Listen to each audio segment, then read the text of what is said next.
Shalom pessoal, tudo bem? Já aviso que essa paraxá é gravada e talvez daqui pra frente todas as nossas porções serão assim. Não vejo mais necessidade de fazer ao vivo. Entretanto, ainda é Shabat, o momento que eu gravo essa porção. Então, eu vou gravar e daqui a pouco eu vou subir pro YouTube. Bom, nós estamos aqui na paraxá Vaigash, como você pode ver aí na sua tela.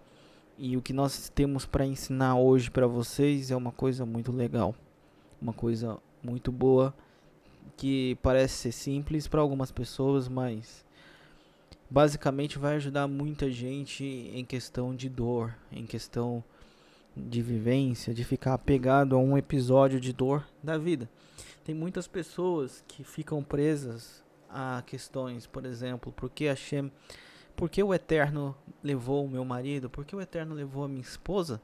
Por que eu nunca arrumei um emprego? Por que eu nunca fiz isso? Ou por que eu nunca fiz aquilo? E essas pessoas vivem a vida presa nesses momentos. É a mesma questão que nós vimos aqui nas porções passadas que tratou das matriarcas. E a gente sabe de Rachel e Lia. Nasceu com um defeito nos olhos.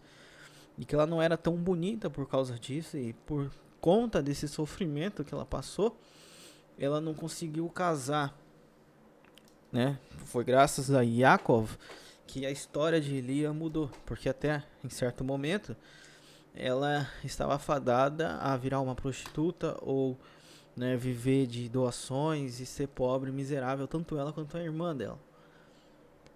Então, nós hoje preparamos um material para isso. E Vaigash já começa falando, já começa, na verdade, continuando o que Yehudá está falando para o irmão dele, que ele não sabe que é o irmão dele. Então ele já começa falando. Então Yehudá foi até ele e disse: por favor, Abi Adoni, meu senhor, deixe seu servo apelar para o meu senhor, e não seja impaciente com o seu servo, você que é igual ao faraó. Meu senhor perguntou a seus servos: vocês têm pai ou irmão? Dissemos ao meu senhor: temos um pai, idoso e há um filho em sua velhice. O mais novo, seu irmão está morto, de modo que só ele ficou com a sua mãe. E seu pai, aqui tá, traduziu errado, tá? Deixa eu ver aqui que tá no inglês aqui. Bom, não sei o que significa essa palavra dots aqui, onrim. Bom, continuando, mas isso aqui, idólatra não é com certeza, tá? Disseste então aos teus servos: trazei-o aqui para que eu ponha os olhos. Dissemos ao meu senhor: o menino não pode deixar o pai. Se ele o deixasse, seu pai morreria. Mas você disse aos seus servos: a menos que seu irmão mais novo desça com vocês, não me deixe ver os seus rostos. Quando voltamos ao seu servo, meu pai, relatamos as palavras do meu senhor a ele. Mais tarde, nosso pai disse: volte e procure um pouco de comida para nós. Respondemos: nós não podemos descer. Somente se nosso irmão mais novo estiver conosco, poderemos descer. Pois não podemos mostrar nossos rostos ao homem, a menos que nosso irmão mais novo esteja conosco. Seu servo, meu pai, nos disse: como você sabe, minha mulher me deu 2 filhos, mas um se foi de mim. E eu disse: ai, ele foi dilacerado por um animal. E eu não o vi desde então. Se você tirar este de mim também, e ele desaparecer com um desastre, você enviará a minha cabeça branca para o Sheol, ou seja, para a sepultura, em tristeza. Agora, se eu for ao seu servo, meu pai, e o menino não estiver conosco, já que sua própria vida está tão ligada à sua vida, não, né? Nafsho, venafsho, kishurá, benafsho, nafsho. Ou seja, a alma deles estão ligadas uma à outra. Quando ele vir que o menino não está conosco, ele morrerá. E seus servos enviarão a cabeça branca do seu servo, ou seja, Yaakov, nosso pai, para a sepultura em tristeza. Tá? Para quem tem dúvida, está escrito realmente Sheolá, aqui terminando com o rei. Tá? Feminina, agora não me pergunte por quê. Às vezes na Torá, até nome de cidades mudam, eles colocam o feminino e até hoje eu ainda não descobri por quê. Tá? Então, continuando. Agora seu servo se comprometeu com o menino a meu pai, dizendo: se eu não o trouxer de volta, serei culpado diante do meu pai para sempre. Portanto, por favor, deixe seu servo permanecer como um escravo de meu senhor. Escravo, no caso, como servo mesmo, tá? Em vez do menino, e deixe o menino voltar com seus irmãos. Pois, como posso voltar para o meu pai, a menos que o menino esteja comigo? Que eu não seja testemunha da desgraça que sobreviverá meu pai. Depois desse discurso maravilhoso que Eudá colocou, então Yosef não pôde, não conseguiu, não pôde mais se controlar diante de todos os seus assistentes e gritou: faça todos se afastarem de mim. Portanto, não havia mais ninguém por perto quando Yosef se deu a conhecer seus irmãos. Então aqui que a gente vai trabalhar esses textos aqui. E eu vou voltar lá para o começo, para quem tá vendo aí na tela, né, Bereshit 44, eu vou lá, 44 a partir do 18, e eu vou contar uma história aqui para vocês, que está relacionado ao que a gente aprendeu hoje. Aqui nós estamos vendo Yehudá tendo uma atitude totalmente diferente, né? Ele mudou. Esse não é o Yehudá que a gente viu no passado, na outra porção, né? Se eu não me engano, na porção retrasada, tá? Quem é o Yehudá que a gente viu na porção retrasada? A gente viu um Yehudá, primeiro, ele não se importou com o pai dele quando ele vendeu, né? Resolveu vender Yosef para o Egito. Ele não se importou. Ele não pensou. Ele achou, obviamente, isso justo. Yehudá, ele tinha duas falhas, que primeiro eu vou dizer e depois eu vou provar. A primeira falha é que Yehudá não se colocava no lugar dos outros. E a segunda falha que Yehudá tem, que a Torá deixa bem claro, é que Yehudá era um julgador do próximo. Yehudá, ele não julgava as pessoas com justiça, mas como ele era sentimental naquilo que ele fazia, e quando o sentimento ele toma as rédeas da justiça, ele tende a exagerar a justiça. E é exatamente isso que Yehudá fez. Yehudá não se preocupava com os outros, e é onde você pode verificar isso. Quando Yehudá não pensou no pai e resolveu vender. Não só Yehudá, tá? Yehudá seria a soma de todos os irmãos, tirando Reuven, que foi o único que se importou com o garoto e pensou no pai, tirando o Reuven, e o resto todo, né, concordou com o Yehudá. Yehudá seria a média ali. A gente tinha desde Shimon, que queria matar o garoto, e a gente tinha até Reuven, que não queria vender nem nada, queria devolver Yosef para o pai. Entretanto, Yehudá é a média ali. É o cara que chegou, não, o que a gente vai ganhar com isso? Vamos vender Yosef, né? Vamos vender. Então ele não se importava com seu pai. E o outro momento que nós vemos que Yehudá é um julgador nato e um julgador que não sabe julgar as pessoas, mas julga as pessoas, é no evento com a sua nora. Yehudá se achava tão certo, ele era um homem orgulhoso, né, e se achava tão certo que ele achou justo pegar a nora dele por causa de um relacionamento que ela poderia vir a ter e queimar ela viva. Ele achou justo isso. Só que ele mesmo havia se contaminado com uma prostituta cultual, uma idólatra, né, vamos dizer assim. Então ele também tinha feito algo abominável, mas mesmo assim ele foi lá e se achou justo o suficiente para jogar no fogo uma mulher. Ou seja, uma justiça distorcida. é aquele típico daquela pessoa que julga muito os outros, mas não consegue ver os seus próprios erros. E com isso, tudo que eu acabei de dizer, você pode lembrar, por exemplo, do primeiro século, o que estava acontecendo e o que estava rolando. A mesma coisa, as pessoas julgavam muito umas às outras. Entretanto, olhavam pouco para dentro de si. E hoje, na hipocrisia religiosa que existe por aí, você vê a mesma coisa. Os religiosos costumam julgar muito outras pessoas, entretanto, quando é para eles, eles passam pano. Então eles conseguem viver assim.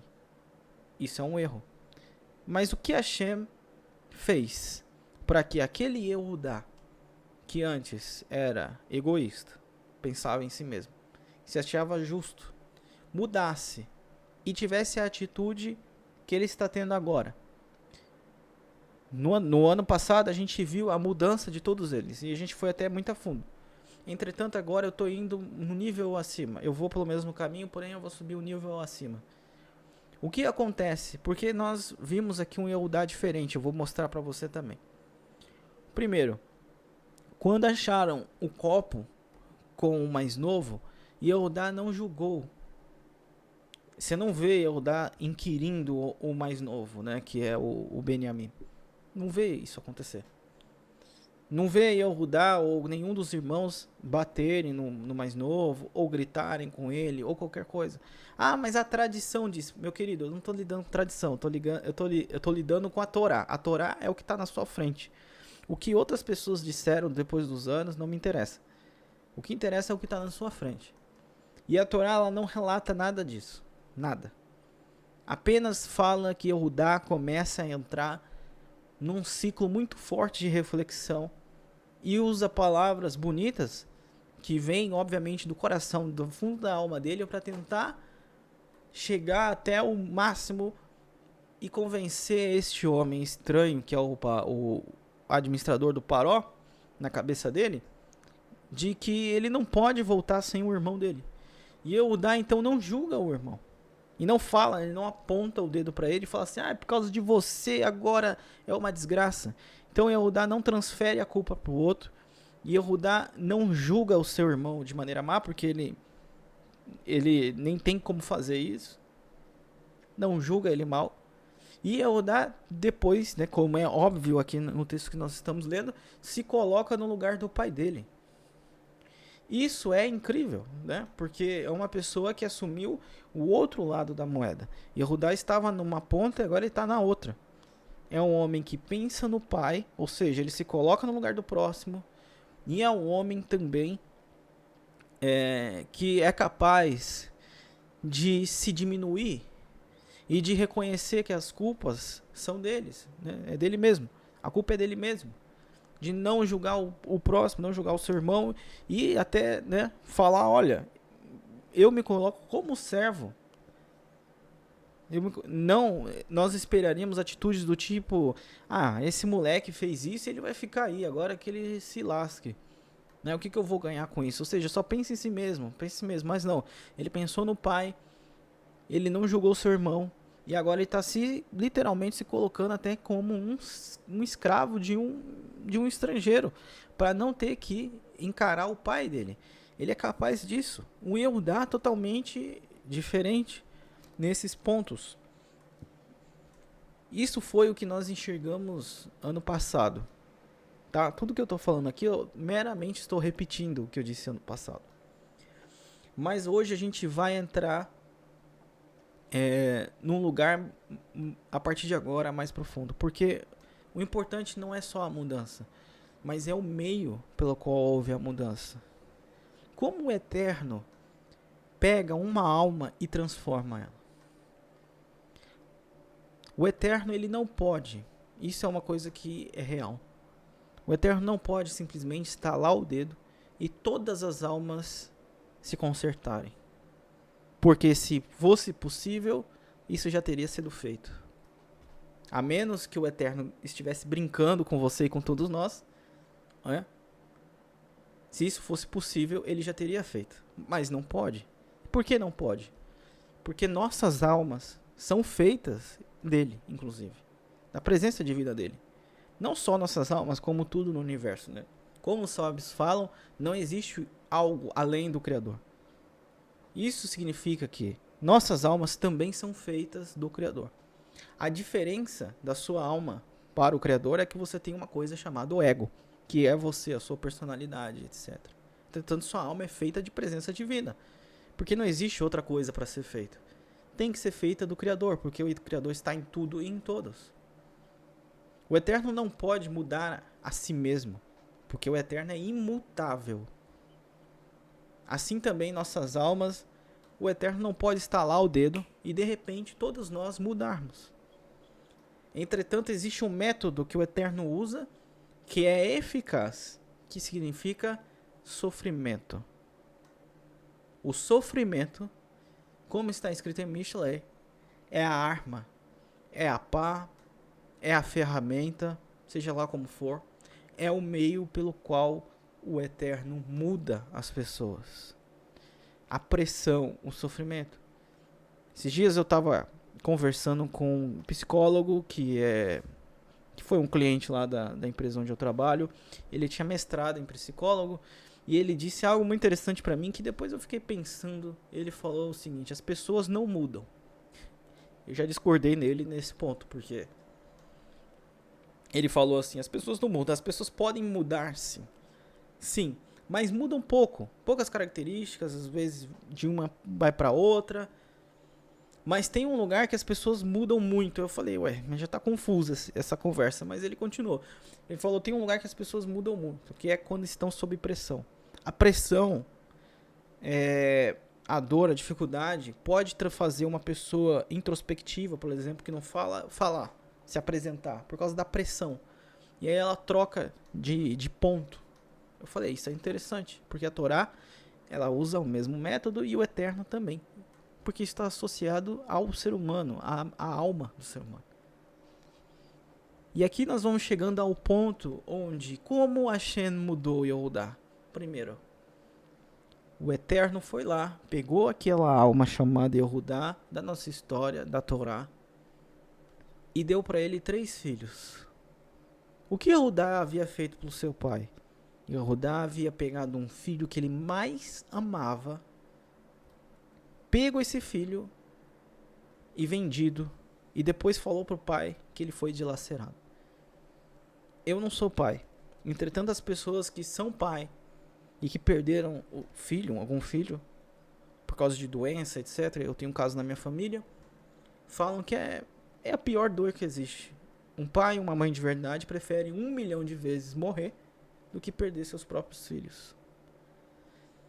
E a dor é tão grande que na nossa paraxá mesmo, Vaigash, a gente vai ver que quando Yaakov soube, né, que Yosef estava vivo, na Torá está escrito que a alma dele voltou à vida.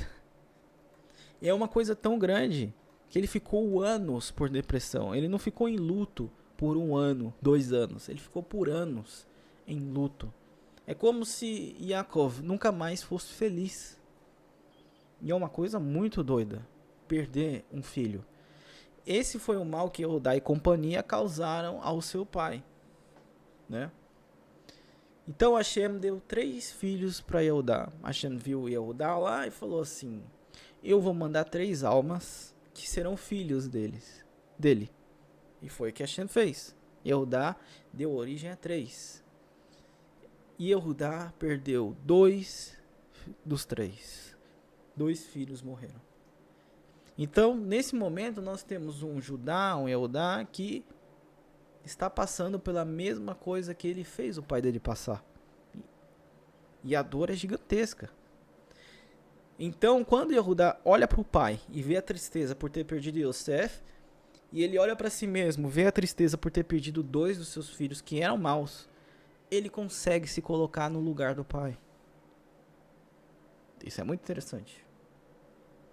Outro ponto é que aquele que se acha tão justo, que com certeza era uma autoridade na época, no lugar que vivia, quando fica sabendo que a sua nora está grávida, vai lá com toda a sua justiça e fala: vamos queimar essa mulher. E aí ela de maneira simples, sem querer envergonhá-lo, demonstra que ele estava errado. E ele não consegue. Ele confessa. Ele diz à frente de todos: essa mulher é mais justa do que eu. Então o Eterno usa essa situação para quebrar o orgulho de Eudá, porque foi uma vergonha que ele passou em público. Não foi só ele. Todo mundo ficou sabendo que ele havia feito sexo com uma prostituta ritual, idólatra. Ou seja, ele foi envergonhado na frente de todos. E aquele homem que se achava tão justo já não é mais tudo isso. Hashem quebrou o orgulho de Eudá. Pela dor, pelo sofrimento. E com o que eu quero mostrar, né, nessa paraxá? O que eu quero mostrar para você? Eu quero mostrar para você ou para vocês, seja lá quem for assistir, que o sofrimento ele tem um motivo. E o motivo é para mudar você. Tudo aquilo que você sofreu, assim como eu sofri, se você esforçar a sua mente nesse momento, pedir ao Eterno sabedoria, ele vai te mostrar por que você teve que sofrer tudo o que teve que sofrer. No fim, tudo é justo. E no fim, todo sofrimento serve para te transformar, para te mudar. E nada é à toa. Hashem nunca vai pegar uma alma e vai jogar ela no meio de um sofrimento terrível à toa. Tudo é justo. E o Eterno não pune ninguém para destruí-lo. O Eterno pune todas as pessoas a fim de educá-las, de ensiná-las. Até por isso existe o gay não. Então, continuando aqui.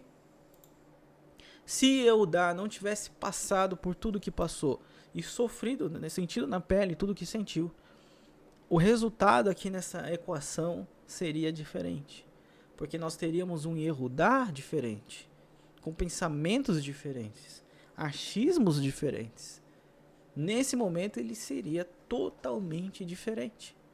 E o resultado seria péssimo. Imagina um homem orgulhoso e julgador aqui nesse ponto. Ele ia brigar com o cara, ele ia fazer alguma coisa, ia culpar o Benjamim, ia falar tinha que ser filho de Rachel, ferrar com tudo, a culpa é sua, agora você vai se lascar aí, eu também não me importo com meu pai, e se dane, vamos embora. Era isso que ele ia falar, mas não foi. Quando você compreende que é o Eterno que faz essas situações de dor mesmo, de dor, é o Eterno que faz para te mudar. Quando você compreende, esse aqui é o seu raciocínio, prestem atenção. Yosef, um homem excelente. Olha, pensa num homem que se trabalhou, é Yosef, aqui na nossa paraxá.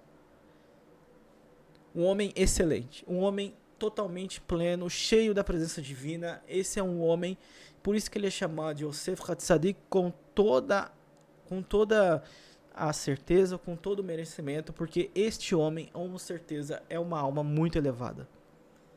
Porque aprendeu também, sofreu muito para aprender. E aprendeu com excelência. Olha o que Yosef diz: eu sou Yosef, meu pai ainda está bem, meu pai vive, Avihai. Mas seus irmãos não puderam responder de tão estupefatos que ficaram por causa dele.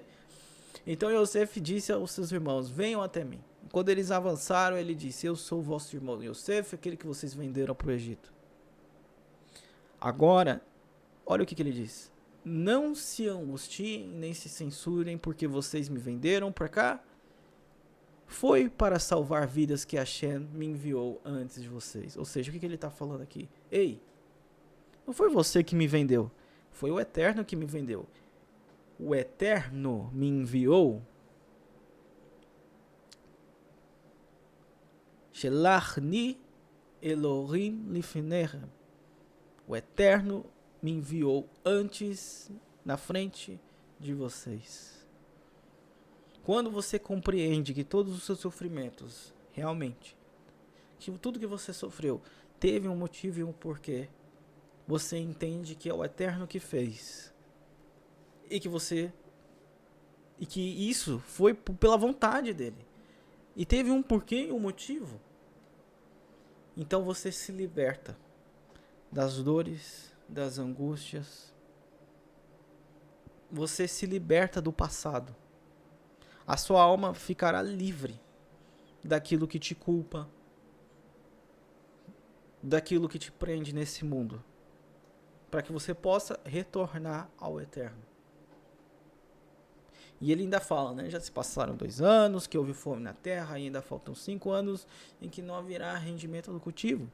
Hashem me enviou antes de você para garantir sua sobrevivência na terra e para salvar suas vidas em uma libertação gigantesca, Gedolá, ou extraordinária, como colocaram aqui.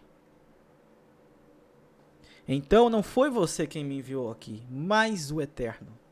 E ele me constituiu como um pai para Faraó, né? Porque ele dava conselhos para Faraó. Senhor de toda a casa, e sua casa e governador de toda a terra do Egito.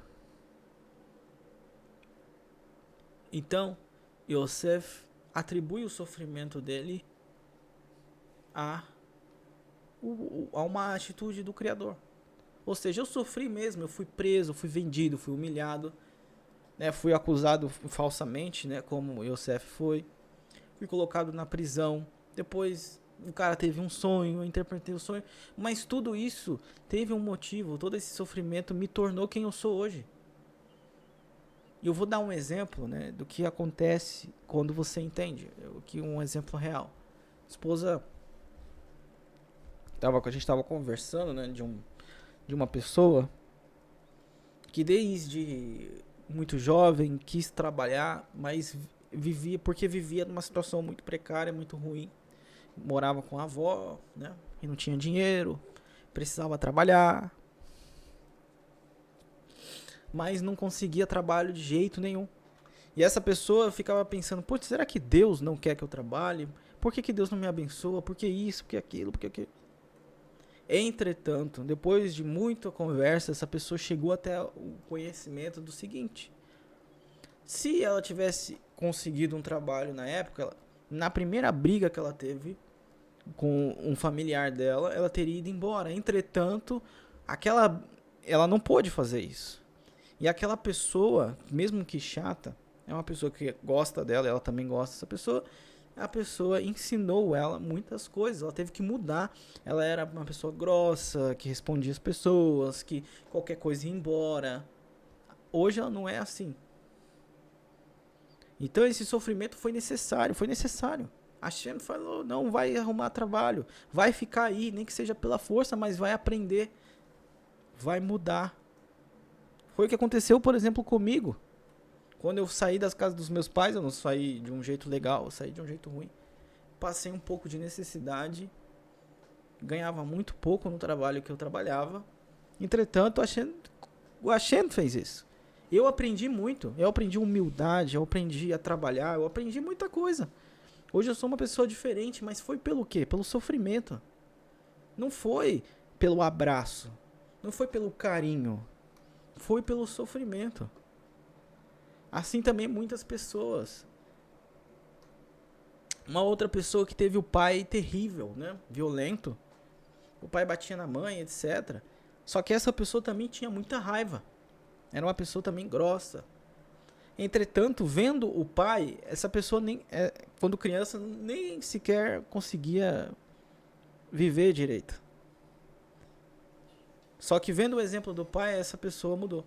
Então, todos os sofrimentos que nós temos têm um motivo. E o motivo é te ensinar. Nada é à toa. Nada é para que você se suicide, se mate. Isso é quando você não quer aprender. Mas quando você realmente entende que o sofrimento se eu não tivesse sofrido isso, eu seria orgulhoso, eu seria, nossa, uma pessoa terrível. Quando você começar a olhar assim para os teus sofrimentos e entender que na realidade o sofrimento tem uma base boa, a justiça serve para isso, para te ensinar, a sua visão vai mudar. E aí você não vai mais se prender a isso. Não vai mais estar preso à dor de ter perdido um filho, à dor de ter perdido um pai, a mãe cedo, a dor de ter que ter trabalhado muito cedo, a dor disso, daquilo outro. Todas essas dores serviram para te ensinar, para te educar, para que você não cometesse, às vezes, os mesmos erros que aqueles que você não gosta. Assim como aqui em Yehudá, nós vemos um novo Yehudá, que mudou, mas através da dor. E é assim que o Eterno vai mudar você. Ok, meus queridos? Então é isso. Sofrimentos não é hoje, não é só hoje, não é só ontem, mas também terá amanhã, enquanto vivermos aqui nesse mundo. E Baruch Hashem por isso, pois é justamente isso que vai refinar a sua alma para que você esteja mais perto do Criador todos os dias. Que o Eterno abençoe todos vocês. Até a próxima semana.